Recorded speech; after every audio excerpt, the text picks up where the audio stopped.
All No right. problem. Sorry. It's okay. Thank you again for tuning into your weekly FOODSDAY talk, hosted by me, Emily Oshman, and sponsored by WHP Studios, Chicago's weight-neutral private personal training studio. Visit the link in our bios or website to sign up for a free nutrition or fitness consultation.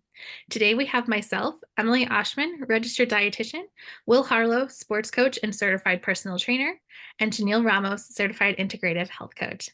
Hello, everyone. How are you doing today? Hi. What's up, Great. Emily? You Good, doing well, doing well. I'm hoping it gets warm again. I know it's been pretty cold this later half of the week. yeah, It's 70. Chicago. Yeah, 70 to 25, back to Tornadoes, 70, everything. tornadoes, hail. Yeah, we're in the Midwest. We're hardy. It's like sprinter. It's like wind and spring in the same. So, Oh, that's a good one. I never heard that one before. I think I just made that up, to be completely honest. Yeah. We don't have 4 seasons anymore. We're going to bring them down to 2. Right. We just have 2 seasons, cold and not cold. Right. I'm really excited to talk with you guys today. Not sure if you guys knew this week is National Eating Disorder Awareness Week. Obviously something pretty important to me. I know, Will, your studio is very important to you. And Jenille, I know you also work with individuals that struggle with some of those habits around emotional eating. So I'm really excited to talk to both of you today. Yeah. This is exciting. Yeah. So I think, what I really, wanted to talk about first was just really this difference between eating disorders and disordered eating. I know in my experience, seeing these, an eating disorder just means that we have a diagnosis, whereas this disordered eating just tends to occur, but there's not really a diagnosis going on there. Typically, the difference is usually the body size it ends up being in. We're more likely to get diagnosed with an eating disorder in this smaller body than a larger body. And those habits are also more likely to get prescribed to larger bodies. So like restricting or over exercising, obsessive counting, things like that, which then leads them right back into maybe some of that more binge habits or emotional eating, because we have this one source of control, and it's food, and it's what we do with food. And I know, Jenille, you have quite a bit of experience with emotional eating and working with individuals with it. So I'd love to hear how that comes up for you. Well, I mean, honestly, it's most personal than anything else. It's what's actually led me into the health and wellness industry. I started to become aware that I was an emotional eater, probably anywhere between 10 to 15 years ago, give or take. And it hasn't been like an easy transitional journey because, I look at food as an addictive property. Not because it's just mind over matter, but also it's chemical based, and we don't understand sometimes how those things mix up in our body and our hormone system, and makes us create these cravings for things that it's beyond our control at times. And it took moments of really paying attention and awareness into my body system, which is the work that I do. It's very nervous system based. And so I'm always trying to figure out what are my cues, and then what do I do to alter or to pivot for the cue. And so it's also what I do with my clients. And what that means is,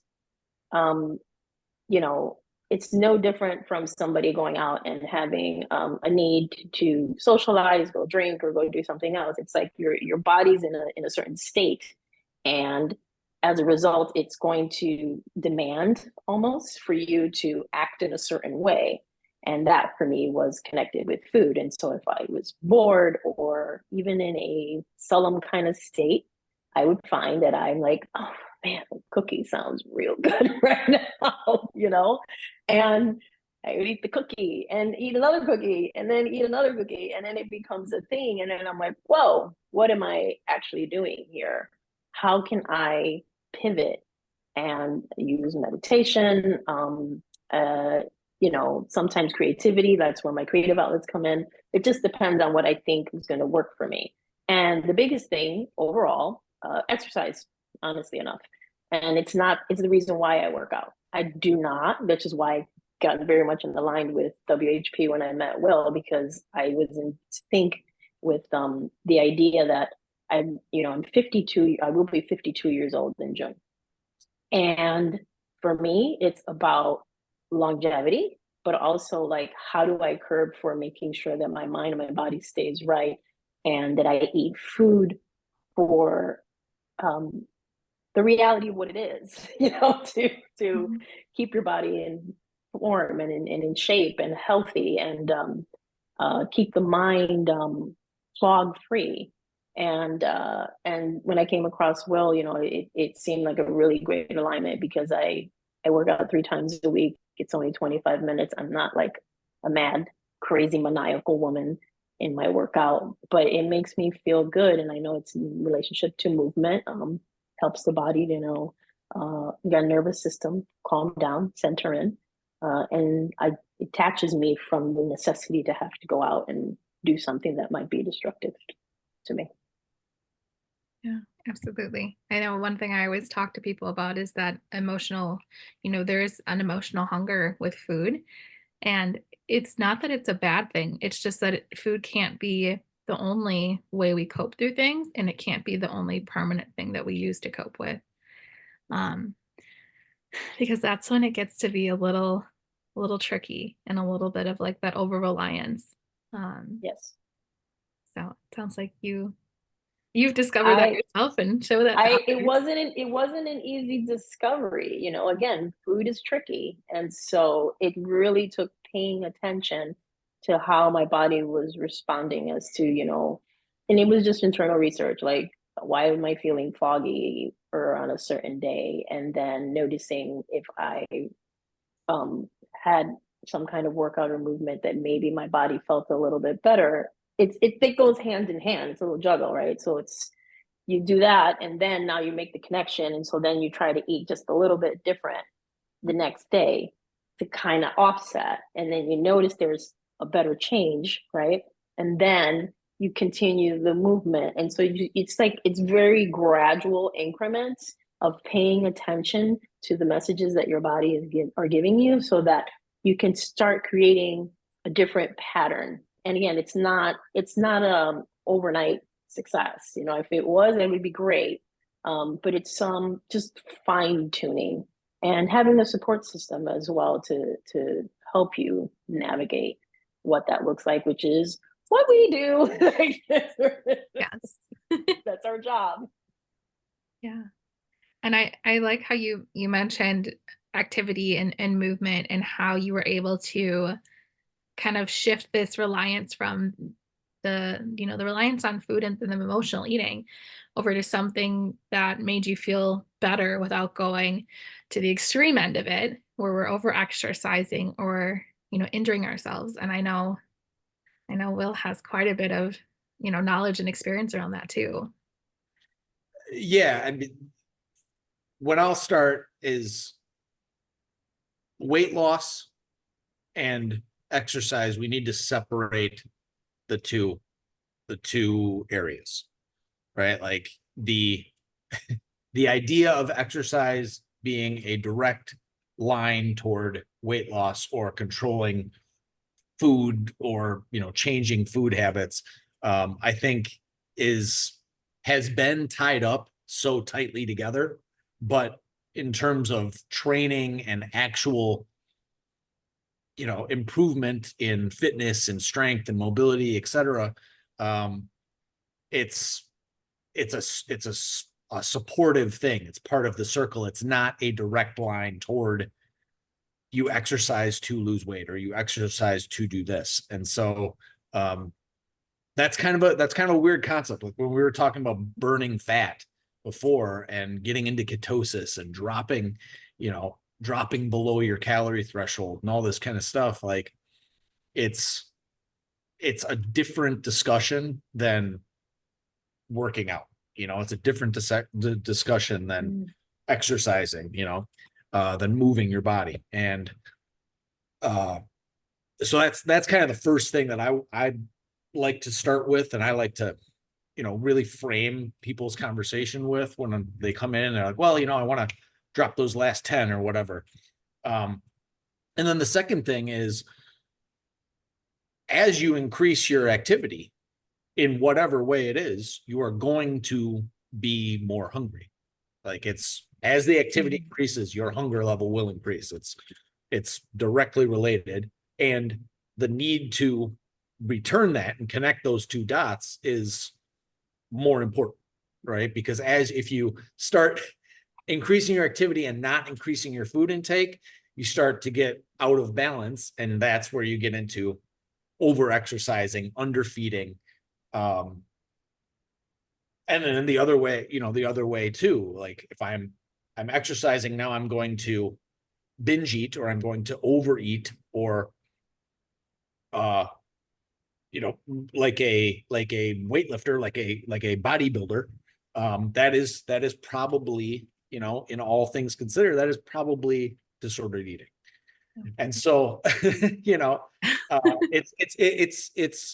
it's so tied, I think, in just the way that marketing has been done and the fitness industry has been built, that, yeah, it's a hard thing for people to, I don't know, separate in their minds, and separate just the different benefits of each bucket. Have you respond to that, Emily, or Jenille? I actually would like to hear more. I love what you said about the, like, you in this, and what the purpose is to break down what is like disordered eating. And so I know we were discussing prior to everything, how it's viewed and how it gets labeled under just one version of a smaller woman's size. And then, but there's so many parameters to it. Right. And I'd love to hear more from you, Emily. Like, how do you, like, it's so interesting to me, because when you said that, Will, about the bodybuilder, I would have never like connected the dots to view that as like, yeah, that's kind of a disordered way of eating, because disordered has been portrayed as like somehow of a complete irrational mental disability that is just so distorted and connected and just needs all versions of assistance in it. Whereas now what we're looking at it, it's like, no, how are you actually using how you eat in your body system? And how is that not in order, right? Like, if you really switch that out, like, how is it not in order with your body and what you actually need it to be fulfilling? Yeah. And I think that could be like a day-long episode of talking, to really get into the weeds of it. But you are right. We do typically see, I had posted this earlier in the week. We see someone who's typically thin, they're typically white, they're typically female, and they're typically in an okay financial status. But that's a very, very small part of our population, as you just said. And I think we've really normalized certain behaviors, both around food and around activity, that we've normalized that are actually disordered. Like fasting, fasting is technically a disordered eating habit. Skipping meals, which sometimes some people won't eat in the morning, and whether it's intentional or it's a preference, it can still be a disordered thing before they go work out. It could be that they're working out and then, like Will was saying, going back and binging afterwards. I really think of like college football players do that quite a bit, where they have a pretty intense workout and then they go back to the food hall and they load up on things because they've beat themselves up, and they probably do need more calories, but it's at one time that they're getting all of this. And I'm gonna guess they're probably not feeling the best afterwards either. I mean, it can even and then the coaches will jump in and evaluate their physical measurements, and so and I saw that when I was in college on the baseball team. Like, it's just it's a difficult way to get out of that, right? Like, you know, yes, as your activity level increases, if you're a collegiate athlete, you're going to be doing a lot more than most of us. You know, it's just the way it is. You're doing morning, you're doing afternoon, you're doing, you know, weight session every day, 4 or 5 days a week. So yeah, you're going to need to eat more often and higher volumes of food. But then where does that lead? Does that lead into increased performance? Does that lead into, you know, the coaches stepping in and trying to change your physical measurements or your look to try and get these certain performance outcomes out of that? I remember that pitcher. He was, you know, he was 6'6". He was a big football player, kind of pitcher guy. And he, you know, he was throwing 90, 98, 99 miles an hour, striking guys out left and right. He was a larger man. He was a larger body. And I remember the coaches saying to him, you know, if you dropped 20 pounds, the major league scouts would look at you a lot differently. And it was like, oh man, that's interesting, you know, because like his performance on the field was so clear. He was dominant, you know, like he'd come in for an inning and mow everybody down. But I don't know, he didn't have the look, you know, he didn't have the look, but right. It was about the outcome of the sport to me. And so that's an interesting aspect, a real life aspect that I experienced. Yeah. And I can think of, you know, even just my own experience from watching, you know, sports teams and people, you know, commenting on body sizes. I can think of a few professionals and it's like, well, they don't run the bases because their body's too big. And it's like, well, no, they don't run the bases because they're a power hitter. Like there's a difference. It's not because we need them. You know, we have people that is their strength of like running, and that's when they swap them out. Like it blows my mind. And while you were talking, I was thinking of, I remember like when I was in high school hearing things about like we had practice or training and we were worked so hard that we were throwing up afterwards. And I'm like, that doesn't sound good. And I know that happens in high school. I know it happens in college. So that's the other part of like the overexercise, is that if you're getting physically sick from overexercising or exercising, but you don't think it's overexercising, that's pretty disordered. Yes. You know, the overall health and wellness industry needs to understand that health and wellness is bio-individuality, like, period. It is what works right for you.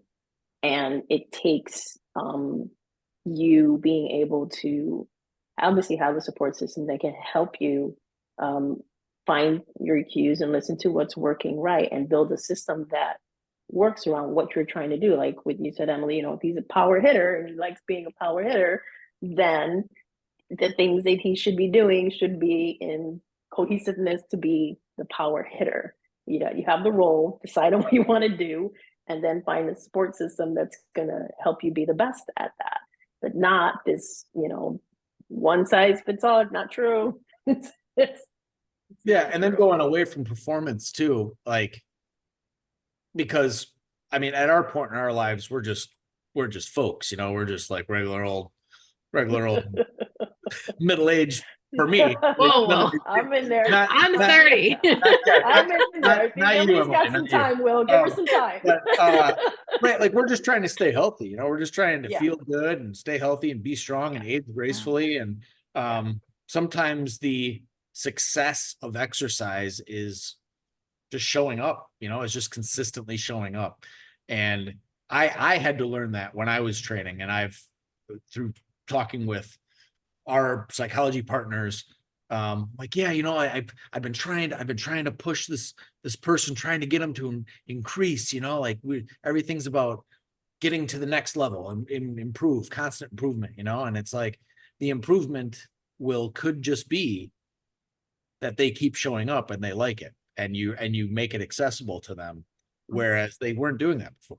And so, you know, I had to learn that. And I think now that I have a grasp of that, it allows me to meet people where they are, you know, a lot more readily, and to be more valuable too. Yeah. I know that's one conversation that I've had quite a bit is we don't always have to set a goal. Like Mhm.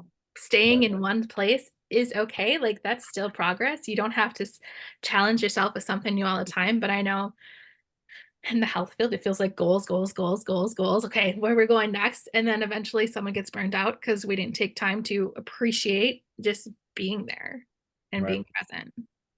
It's funny because it's like the one thing that I always get when people hear integrative health coach, they're like, "Oh, so can you prescribe me a meal plan?"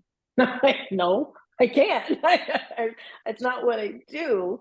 And also, that's not the premise of what the purpose in this is. And so, in the beginning training, it was sourced as primary food, but primary food is actually um, your connections with life in general. So, like, exercise being one of them. What does your work life look like? What does your social relationships actually look like? How do you resource creativity or fun? Like those are the primary foods, Mm-hmm. and then everything else. Food is the secondary. It's like because it's there, but the purpose of it is it's to fuel you to do what you want to do in life, if that makes sense. Like, and the movement is to, like, again, fuel the body to have the energy to do what you want to do in life. And the way that I think Willie said it best in terms of weight, in terms of like working out and weight is like how they need to be separated and looking at weight. I think that was very well said because it's true. Working out should be just about making your body feel better, you know, overall. And the same thing that coincides, with you, Emily, and food. It's like food is like it's there to feed your body in terms of fuel and function, but Mhm. not the other way around. Yeah. And I know I've had several conversations with people, especially in the movement area, as we're kind of moving back to that is people don't like hearing, work hard for that body for summer or work hard for, that bikini. They don't like it. It feels gross. It's just it's just more empowering to say, let's see how much you can grow. Let's see, can you take it to the next level like you're talking about? Well, it's just, but putting the emphasis of exercise is only here to change your body in a negative way or to lose weight, or it makes people feel like they're not good enough as they are. Yes. Yeah, I mean, I was fortunate last year to talk with Leanne Tolley of the Center for Change in Utah. We had a video conversation, and she gave me some really interesting things, like a couple of which of trying to focus on the mastery of a task versus the therapy of exercise. And like, Mm. I'm mastering this task. I want to do this single arm row very well. Like I want to use good form. That's mastery of tasks. That's something that I can control with my effort level and my focus. But if I'm using exercise as therapy, eventually it's going to lead to uh, other issues, food, Mm. uh, you know, over exercise, under exercise, burnout, and in general, a feeling that any amount of exercise is not enough. So like, oh, I do it 3 times a week. I should be doing 4. Mm. And like that's just it was very eye opening of like you need to separate those two. Mhm. And then the second half is trying to get people connected, especially eating disorder specific patients, get people connected back to their body because they tend to um, deviate from their own body awareness and their own body feeling. They tend to completely disassociate with that. And so and that's regardless of size or age or ability or anything, right? And so just letting people stand there for a minute and maybe like bend down, touch their toes, or walk over to the wall and hold the wall or something, kind of grounds them and puts them in position of, oh, I'm here and I'm doing something with myself from inside, is may not be something that that people who are not diagnosed with ED is what we take for granted, like, oh, I'm walking, I know I'm walking. But sometimes that's not true. And then the last thing is how we cue. So if you've ever been to a trainer, or if you've ever been to I don't know, a gym class or anything like that, they're going to say, put all your weight on your left leg, like, and stand on one leg.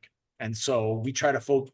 She was saying, try not to use weight, try to use energy or focus. So like, put all your focus on your left leg has a different connotation than put all your weight on your left leg. Because like, now I'm really connected with what's happening with that leg. My performance is increasing. My movement quality is increasing. And I'm focused on something that I can control and that I can feel good about moving forward versus something that, is going to change or alter, over time. So yeah, it was a very enlightening conversation with her. And then with Birch Tree, Catherine Devlin came and gave us a presentation, and just, it's like 60 or 70% of ED patients have that aversion to exercise. They just, like, because it's so directly related, right, in the minds of the world, that Weight loss. exercise and weight loss is totally related. Right. Either have an aversion to it, like, oh, I can't do it. It's not, I need to get one thing in hand at a time, or they have the, addition or over exercise end of it. And so, yeah, it's an interesting thing. And we just want to have a space for it. We want to have a space for it and be aware of it. Little things like having mirror coverings, and we have these bands that you can, like, a lot of, like, hip bands that are all connected, like you see those circle hip bands. We have hip bands that open, and then you latch on. So just like little things like that. All the equipment in here is focused on, I don't know, high level, high grade equipment that has high ratings. And so, we want to be able to make adjustments as we go along very quickly, and still get the same, process out of the training, and still get the same progress out of the training. But yeah, it feels good to hold a space for this. And there's just so many angles to go with this. I coached high school sports. Most girls tend to drop out of playing high school sports by age 12, or by playing sports in general by age 12. That's very highly related to food intake and disordered eating, disordered life habits. And it's just like, it's challenging, and it's something that we want to have a space for. We want to be supportive of and have a space for. Yeah, absolutely. I think you've done a good job of building that and finding the right people for WHP. Oh, yeah. And having, our connections and your connections with Birch Tree. It's just nice to see this space grow. And I know, like I said, I hear a lot from my clients of, it's nice to finally have a place that I feel like I actually belong, unlike every other gym that says everyone belongs. I can think of one in general that says that. But yeah, I'll leave it at that because my dogs are going to start barking now. Yeah, I think the moral of the story is that we're a support system to create an ordered way of health and wellness in general, an ordered way of eating, an ordered way of how you find alternative methods to satiating the body and the soul. And then alternative methods to how you approach working out, like working out.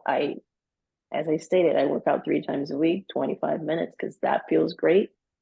Gets me to what I want. My goal is not even about losing weight. My goal is about, it keeps my mind happy. It really does.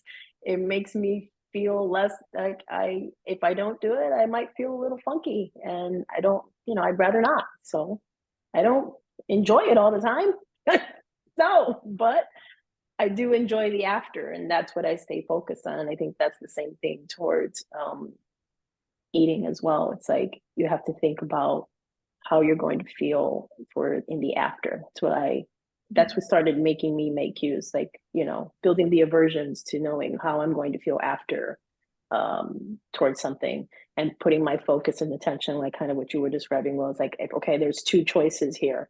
And this one choice I've lived over and over again, and I know the results of this, and I really don't like it. And this one, although my habits are not cued in, if I just keep finding ways to, motivate and guide, and like not being hard on myself, having a support system to get to here, eventually the body, it'll kick in. It will all just kind of like kick in and learn the new habit, and you'll move further and further away. But it's always a little work in progress. Yeah.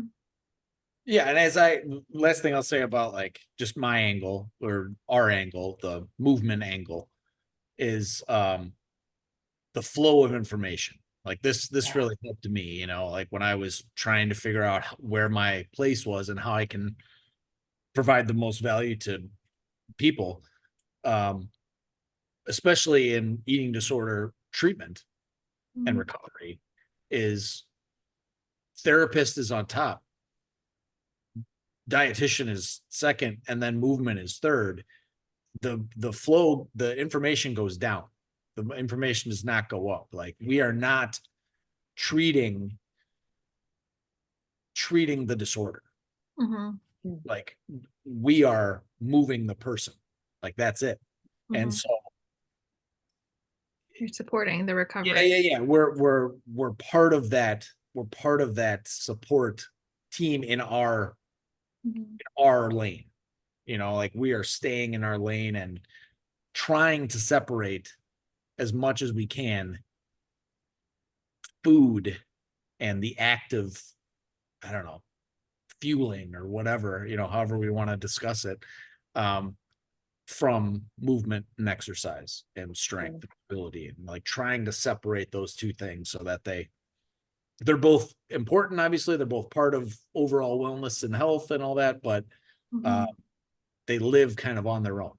And it's something that has not been marketed that way for a lot of years. And it's created a big rift, it's left a lot of people out, left a lot of people behind. And, it's not good. It's not good. No, I think that's a good takeaway. Yeah. Is that they are 2 different things. I think it's a good way, kind of close us out, is it's a good thing to have that separation, just like anything else in life, work-life balance, food and exercise balance. It's important to have those separations in everything. Yeah. Thank you. Yeah. Thank Happy you. week. Happy Eating Disorder Awareness Week. A couple of years ago, we did the walk. It was great. It was very, it was very eye-opening, and had a lot of great conversation with people.